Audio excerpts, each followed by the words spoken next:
السلام علیکم، میں آپ کا ہوسٹ محمد عمر شاہ اور ہم جانے لگے ہیں کرتارپور صاحب، اور یہ ہمارے ساتھی ہیں، ان کے ساتھ ہم نے جانا ہے۔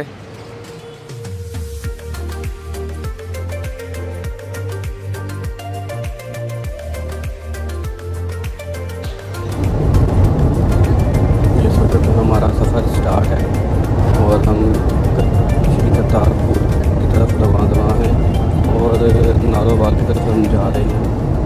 نارووال پنجاب کے شمال مشرق میں واقع ایک شہر ہے۔ یہ تحصیل نارووال اور ضلع کا صدر مقام ہے۔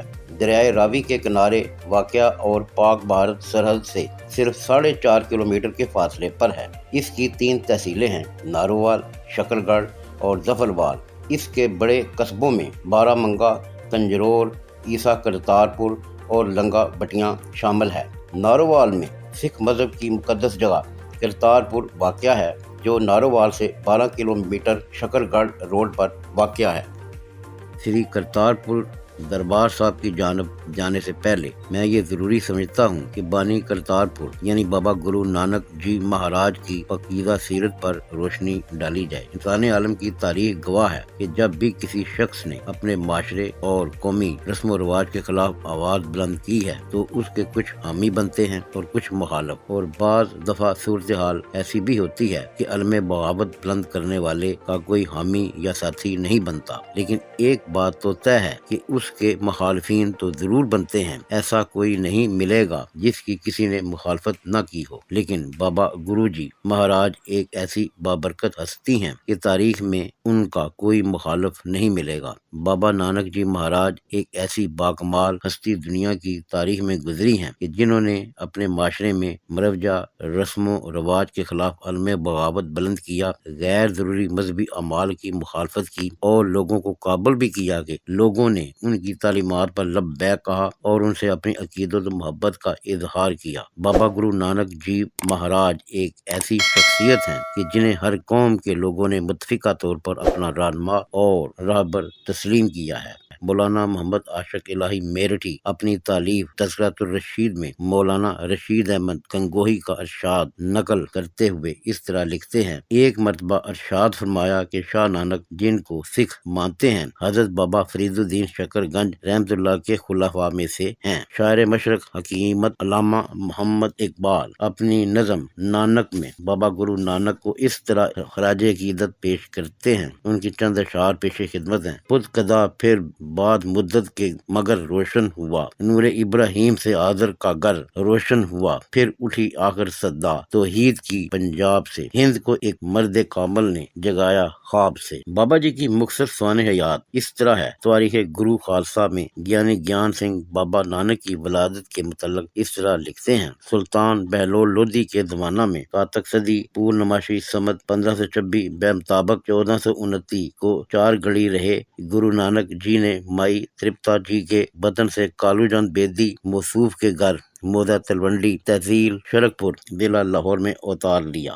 بعض لوگوں کا قول ہے کہ بابا نانک صاحب نے نانا کے گھر پیدا ہوئے تھے، اس واسطے ان کا نام نانک رکھا گیا۔ دراصل ان کی ہمشیرہ بی بی نانکی اپنے نانا کے گھر میں پیدا ہوئی، اس وجہ سے ان کا نام نانکی رکھا گیا۔ پھر بابا صاحب کے تولد ہونے پر اپنی ہمشیرہ صاحبہ کے نام پر نام رکھا گیا۔ آپ بیدی خاندان سے تعلق رکھتے تھے جو شری رام چند جی کی نسل ہے۔ آپ کی دائی صاحبہ کا نام مائی دولتاں تھا جو رائے بوئے کی تلونڈی یعنی ننکانہ صاحب کی رہنے والے تھے اور دائی کے پیشہ سے وابستہ تھی۔ آپ ایک مذہبی خیال رکھنے والی خاتون تھیں، وہ ہر ایک کے ساتھ نہایت عاجزی سے پیش آتی تھیں۔ آپ سری گرو نانک دیو جی کی دائی تھیں اور بچپن میں گرو جی کو کھلاتی تھیں۔ ماتا دولتاں بائی مردانے کی تایا زاد بہن تھیں۔ ان کے والد کا نام اقبال تھا۔ جب گرو نانک دیو جی پیدا ہوئے تو ان کے چہرے پر مسکراہٹ تھی، جبکہ پر بچہ پیدا ہوتا تو وہ روتا ہے۔ سری گرو نانک دیو جی کی اس مسکراہٹ کو دیکھ کر مائی دولتا نے کہا کہ یہ کوئی عظیم انسان ہے اور عالم میں لوگوں کے دکھ درد کو دور کرنے کے لیے ظاہر ہوا ہے۔ گرو جی کو پہچان کر سب سے پہلے ان کا سکھ اور مرید بننے والا بھی ایک مسلمان تھا جس کا نام رائے بلار بٹی تھا۔ یہ شخص گرو نانک صاحب کی بخشش کا پہلا حقدار اور تلونڈی کا جاگیردار تھا۔ بٹی راجپوتانہ کے اس خاندان نے اسلام دھرم اپنا لیا تھا۔ اس وقت تلونڈی کا سردار رائے بوئے تھا جو اس گاؤں کا بانی کہا جاتا ہے۔ اس کے نام کی نسبت سے ہی یہ گاؤں رائے بوئے کی تلونڈی پکارا جاتا تھا۔ سمت 1518 بکرمی میں رائے بوئے مر گیا تو اس کا بیٹا رائے بلار اس جاگیر کا صاحب وارث ہوا۔ اس نے کالو یا کلیان چند یا کلیان رائے بیدی کو اپنی جاگیر کا پٹواری مقرر کیا۔ یہی کالو پٹواری گرو نانک دیو کے والد ماجد تھے۔ گرو نانک صاحب جی کے بچپن کی سادگی اور معصومیت میں بے حد روحانیت کا سورج طلوع ہوا جنہیں 3 مرکزی شخصیات نے دیکھا۔ ان میں سے بیبے نانکی جی جو گرو جی سے 4 برس بڑی تھیں، بائی مردانہ جی 10 برس اور رائے بلار صاحب 25 برس کے قریب بڑے تھے۔ گرو نانک دیو پیدائش سے ہی درویشانہ طبیعت لے کر آئے تھے۔ ہمدردی، رواداری، حب الوطنی، درد دل اور انسانیت وغیرہ اوصاف حمیدہ آپ کے مزاج میں قدرت نے کچھ اس طرح سموئے ہوئے تھے کہ آپ ہر وقت خدمت خلق کے لیے مستعد رہتے تھے۔ توہم پرستی اور بد رسم و رواج کو وہ جڑ سے اکھاڑنا چاہتے تھے۔ گرو نانک دیو تقریباً 30 سال تک ہندوستان وغیرہ ممالک میں گھومتے پھرتے رہے۔ آپ موجودہ دور کے اہل ظاہر و باطن کی مانند کسی سیاسی طاقت کو حاصل نہ کرنا چاہتے تھے۔ مذہب کے نام پر آپ عوام کی آنکھوں میں دھول نہ جھونکنا چاہتے تھے۔ ایک خاص جگہ بیٹھ کر وہ علمی یا ادبی طلوع امتیازی پہن کر رہنما بننا نہ چاہتے تھے۔ مروجہ بد رسم و رواج کے آپ خلاف تھے۔ کسی مذہب کے خلاف آپ کو کوئی شکایت نہ تھی۔ ہندو مسلمان آپ کی نظر میں یکساں حیثیت رکھتے تھے۔ ظلم و تشدد، وہم پرستی، انسانی مصائب تکالیف سے متاثر ہو کر وہ ہندوستان کے کونے کونے میں پہنچے اور سچائی، صفائی، نیکی، ہمدردی اور رواداری وغیرہ کی اشاعت کی۔ انہوں نے صرف ہندوستان ہی میں سیر و سیاحت نہیں کی بلکہ ہند کے باہر تبت، عرب، ایران، روم اور افغانستان تک پیدل سفر کیا۔ دشواریوں اور مجبوریوں کی کوئی پرواہ نہیں کی۔ چوروں، ڈاکوؤں اور ٹھگوں وغیرہ کی آماج گاہوں اور پناہ گاہوں میں پیدل سفر کرتے ہوئے پہنچے۔ ان سنگ دلوں و گمراہوں کو پیار و محبت سے راہ راست دکھایا۔ روہیلے پٹھان جیسے ظالم کو نیکی کا پرستار بنایا۔ اخلاق و اوصاف حمیدہ کو حاصل کرنے کی تلقین کی۔ انسانیت کا سبق سکھایا۔ عالم کو باعمل ہونے کے لیے زور دیا اور اپنے مقصد میں کامیاب رہے۔ چونکہ عہد پیری میں داخل ہو چکے تھے، اس لیے آپ نے اب کرتارپور میں ہی رہ کر اپنے جذبات کی اشاعت کا عزم کیا اور اپنے خاندان سمیت کرتارپور تشریف لے آئے۔ لباس فقراء اتار دیا اور ایک سادہ جامہ پہن لیا۔ آپ کی شہرت دور دراز علاقوں تک پھیلی ہوئی تھی۔ بنابراین جب عوام الناس کو معلوم ہوا کہ گرو صاحب کرتارپور میں مستقل طور پر مقیم ہیں تو وہ عقیدت مند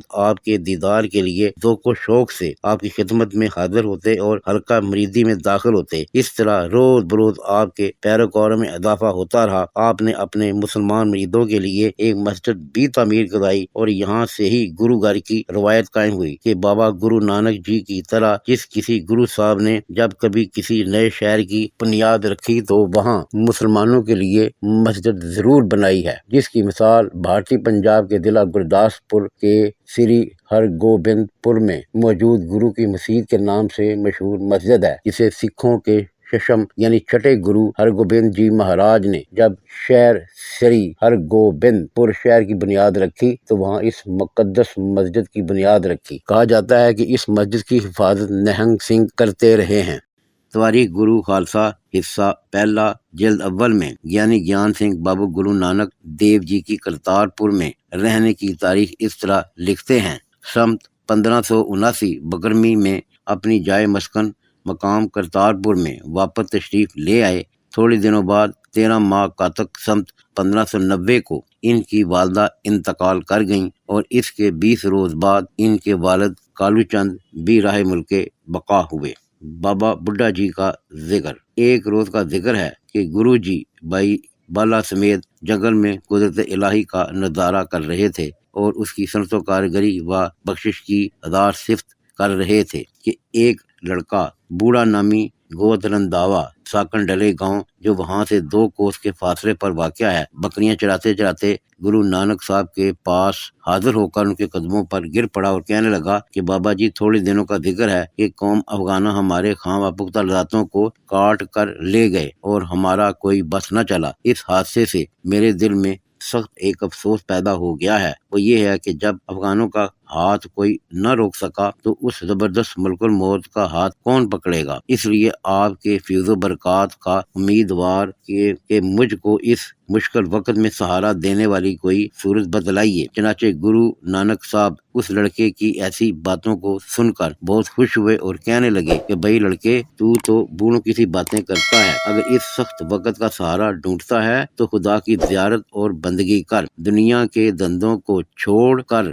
تار تیری مدد کرے گا۔ گرو جی کی تبلیغ کا اس لڑکے کی طبیعت میں کہ حقیقی پیدا ہو گیا اور وہ دنیا کے تمام دندوں کو چھوڑ کر گرو نانک جی کی خدمت میں حاضر رہنے لگا اور بھائی بڈھا پیر مرد کے نام سے مشہور ہو گیا۔ یہ شخص 1688 سمت بکرمی میں 125 برس کی عمر طے کر کے گرو ہر گوبند جی کے وقت میں فوت ہوا۔ جب تک یہ جیتا رہا اس وقت تک گرو صاحبان کی سجادہ نشینی کی رسم بھی ادا کرتا رہا اور اس کے بعد اس کی اولاد گرو صاحبان کو گدی تلک دیتی رہی ہے۔ اس جگہ ایک شخص لہنا نامی ذات کا ترہن کھتری جو وشنو دیوی کے درشن کو جا رہا تھا، آپ کی شہرت سن کر زیارت کے لیے خدمت اقدس میں حاضر ہوا۔ آپ کے بیان نے اس پر ایسا اثر کیا کہ وشنو دیوی بھول کر وہاں کا ہی ہو رہا۔ گرو صاحب بھی اس کے پریم اور عقیدت پر ایسے مائل ہوئے کہ انہوں نے پرانے اور ابتدائی سکوں کو چھوڑ کر دل میں خیال کیا کہ ہمارا جانشین اور ہمارے مشن کی تکمیل کرنے والا یہی شخص ہوگا۔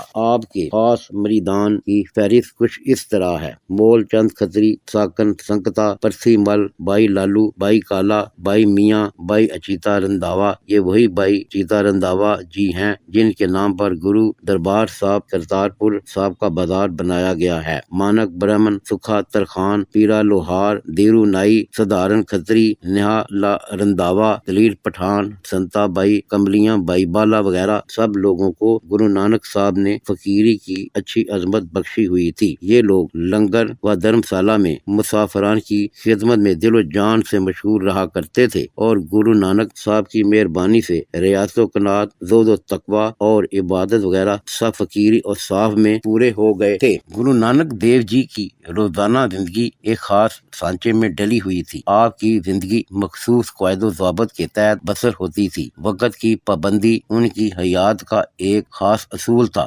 وقت کی قدر و منزلت آپ کی نظر میں بہت بلند تھی۔ زندگی کا ایک ایک لمحہ ان کے خیال میں خاص اہمیت رکھتا تھا۔ وقت کی قدر و منزلت آپ کی نظر میں بہت بلند تھی۔ وہ وقت کو ضائع نہ ہونے دیتے تھے۔ آپ کی زندگی عارفوں، صوفیوں، سادھوؤں، سنتوں، خاص و عام اور اہل ظاہر و باطن کے لیے روشنی کا مینار ثابت ہوئی، کیونکہ جو بھی آپ کی صحبت نیک میں آتا وہ اس قدر متاثر ہوتا کہ غیر محسوس طریقہ سے اس کی زندگی میں ایک خاص تبدیلی رونما ہو جاتی۔ گرو صاحب ہمیشہ حسب معمول وقت سحر بیدار ہوتے۔ اب آسمان ابھی ستاروں سے پر ہوتا جبکہ آپ قدرتی ضروریات و حاجات سے فارغ ہو کر غسل کرتے اور پھر درود و وظیفہ میں مصروف ہو جاتے۔ طلوع آفتاب کے بعد ایک پہر تک عبادت و ریاضت میں مشغول رہتے۔ بعد ازاں دیدار کے پیاسوں سے ملاقات کرتے، عوام کو پندہ نسا دے کر پھر لنگر میں جا کر عوام کے لیے تیار شدہ غذا کا جائزہ لیتے، اگر کوئی کمی ہوتی تو اسے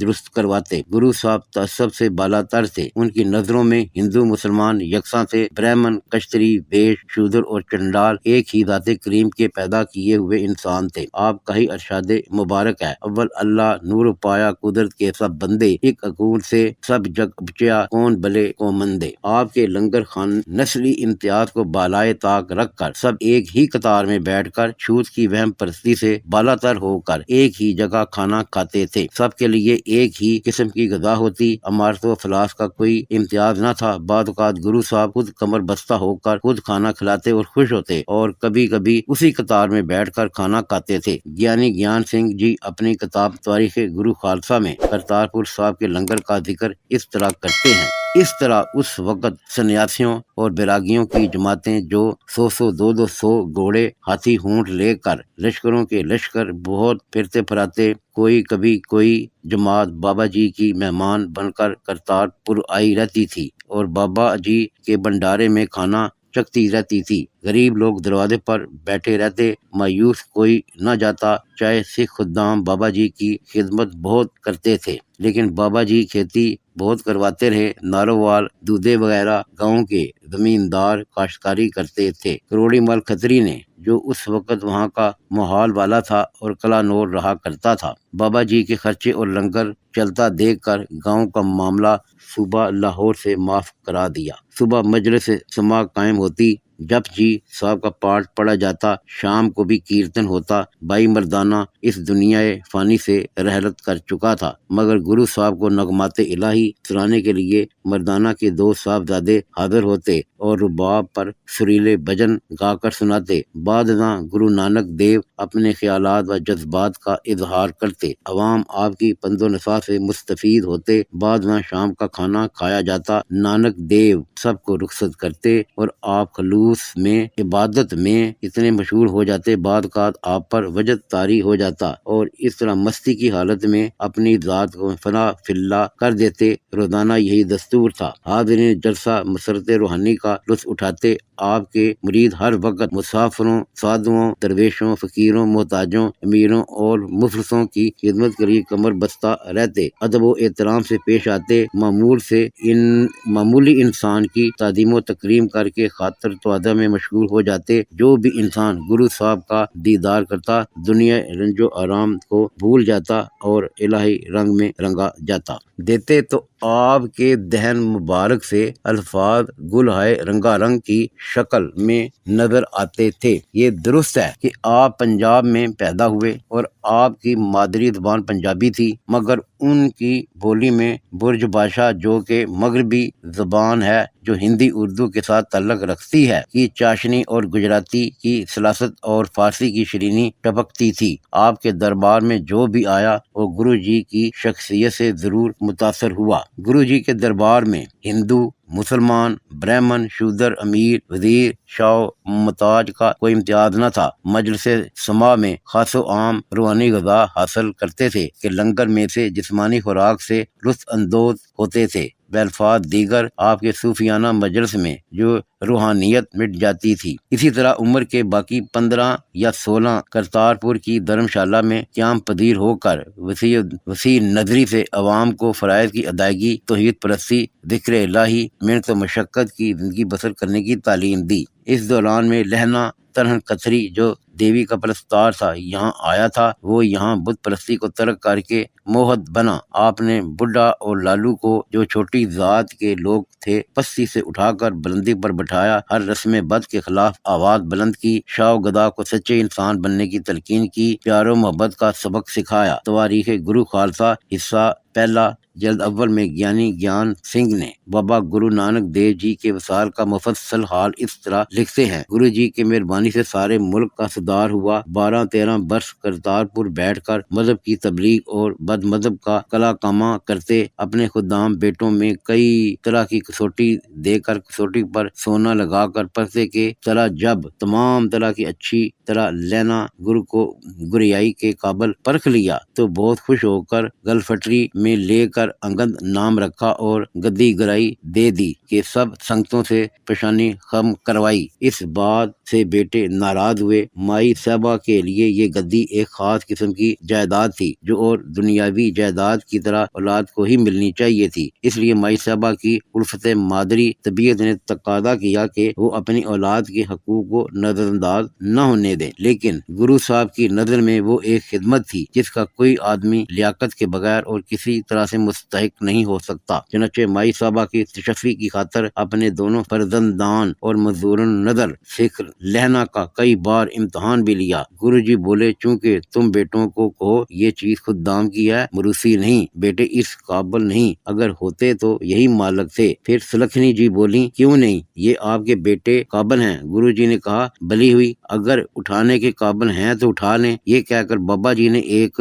گودڑا میدان میں رکھوا دیا اور کہا کہ یہ گرائی ہے، جس میں طاقت ہے اٹھا لو۔ سری چند نے جلدی سے اٹھا کر ہاتھ تو لگا لیا، لیکن گودرے کا ایک پلہ بھی نہ اٹھا سکا۔ پھر لکشمی چند بھی گیا اور دونوں مل کر اٹھا رہے تب بھی نہ اٹھ سکا۔ جب وہ شرمندہ ہو کر ہٹ بیٹھے تو جب بابا بڈھا اور اجیتا، جو اپنے آپ کو سب طرح سے قابل عظمت عقل کے دھنی مانے بیٹھے تھے اور انسان دل ہی دل گرائی چاہتے تھے، انہوں کو بھی حکم ہوا کہ آپ لوگ بھی اٹھائیں۔ مذکورہ پلا بابا بڈھا جی نے اٹھایا، وہ کسی طرح نہ ہلا۔ جس طرح جنک پور میں دنیش یعنی کمان توڑتے وقت سب متکبر راجے چھو چھو کر شرمندہ ہوئے، وہ حالت گودرے نے کی۔ گرائی کا دعویٰ کرنے والے جب شرمندہ سے چہرے نیچے کر کے بیٹھے تو بابا جی کے حکم سے انگند جی نے بآسانی ہی گودرا اٹھا کر اپنے اوپر لے لیا۔ اس وقت گرو جی نے ارشاد فرمایا کہ بھائی بڈھے کے گھر کچھ دن گرائی کی ساکھ رہے گی۔ اب جب مزید کوئی بہانہ گرو جی کے صاحبزادوں کو گرائی کے مطالبے کا نہ رہا، تب گرو انگد جی کو مار پیٹ کر کرتارپور سے باہر نکال دینے کے منصوبے بنانے لگے۔ پھر بھی بابا جی نے مہربانی کی اور کہا یہ چیز خدمت کی ہے، آپ دعویٰ چھوڑ دیں، آپ کی زبان پر ردی سدھی یعنی کشف و کرامات رہے گی۔ اس پر بھی قناعت نہ کیا۔ سری چند تو ناراض ہو کر گالیاں نکالتا ہوا اپنے سر پر بہتی یعنی راکھ ڈال کر گاؤں سے باہر ایک ٹالی کے نیچے جا بیٹھا اور لکشمی چند مخالفت سے نہ رکا تو بابا جی نے انگد جی کو حکم دیا، پرکھا تم کھڈرو جو بھارتی پنجاب کے ضلع ترن تارن کا ایک گاؤں ہے، وہاں نہالے جٹ کے گھر جا کر رہو، وہاں نام جپو، خلق خدا کی رہنمائی کرو، ہم بھی جلد ہی آئیں گے۔ بابا جی کا حکم مان کر گرو انگد جی کھڈرو جا رہے تھے۔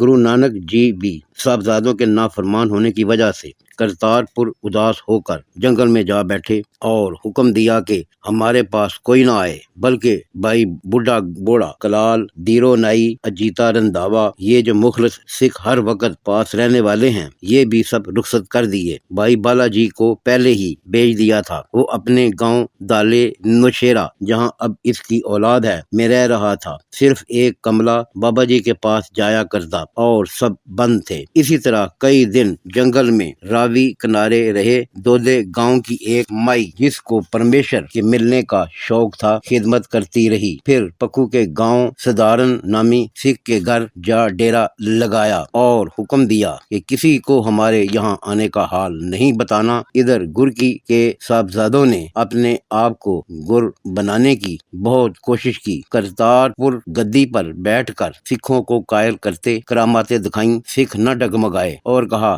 گرو وہی ہے جس کو ست گرو نے گدی بخشی ہے۔ ایک دن گرو جی نے بھائی سادھارن کو کہا جس تاریخ کو تیرے والد نے وفات پائی تھی اسی تاریخ کو جو بہت تھوڑے دنوں تک آنے والی ہے ہم جسم چھوڑ دیں گے۔ بھائی سادھارن نے یہ بات بھائی بڈھے کو بتا دی۔ پھر کیا تھا، پورے ملک میں دھوم مچ گئی، سب سکھ اکٹھے ہوئے، ماتا سلکھنی جی بھی بیٹوں سمیت آ پہنچی، صاحبزادوں کا دیدار کر کے شکار کو چلے گئے۔ وقت قریب دیکھ کر گرو جی نے سادھارن کو کہا مراد مانگو۔ اس نے کہا جی میرا کڑم قید ہے وہ چھوٹے، 3 مرتبہ یہی مانگا، اس کو اس کے دلی مراد دے کر سچے گرو جی واہ گرو کا نام کہتے ہوئے جوتی جوت سما گئے۔ بیٹے آ کر پچھتائے۔ ماتا سلکھنی جی نے بے چین ہو کر درخواست کی سوامی جی 2 باتیں بیٹوں سے تو کریں۔ اس وقت بابلے نے آہ ماری اور کہا گرو جی آپ نے کہا تھا تمہیں ساتھ لے چلیں گے۔ بالے اور سکھوں کے بہت ولاب کرنے پر گرو جی اٹھے اور کہا تم ہم سے الگ نہیں، کچھ دن جا کر انگد جی کے پاس رہو، وہ میرا روپ ہے، اس کو میرا حال سناؤ، پھر تمہیں ہم بلا لیں گے۔ پھر ماتا سلکھنی جی کی درخواست منظور کر کے گرو جی کرتارپور آ گئے۔ دور دور سے 7 برہمن مہمان کٹھے ہوئے۔ پھر سادھارن سکھ کو ساتھ لے کر باہر جا کر 8 بیگھے گھوم کر چندن کستوری کی وغیرہ اشیاء اکٹھی کروائیں۔ ماتا سلکھنی جی نے ساتھ چلنے کی اجازت مانگی، گرو جی نے پوتا کھلا کر آنے کی اجازت مانگی، پھر مسلط بچھا کر بیٹھ گئے۔ کیرتن ہونے لگا۔ 69 برس 10 مہینے 10 دن کی عمر طے کر کے اسوج بدی و سمی سمت 1596 بکرمی کو بمطابق 1539 993 ہجری کے گرو انگد جی کو جو ان کی آزمائش میں ثابت قدم نکلے تھے، جیسا کہ فارسی شعر ہے، ہر کی خدمت کرد او مخدوم شد، ہر کے خود درا دید او محروم شد، اپنا جان چھین بنا کر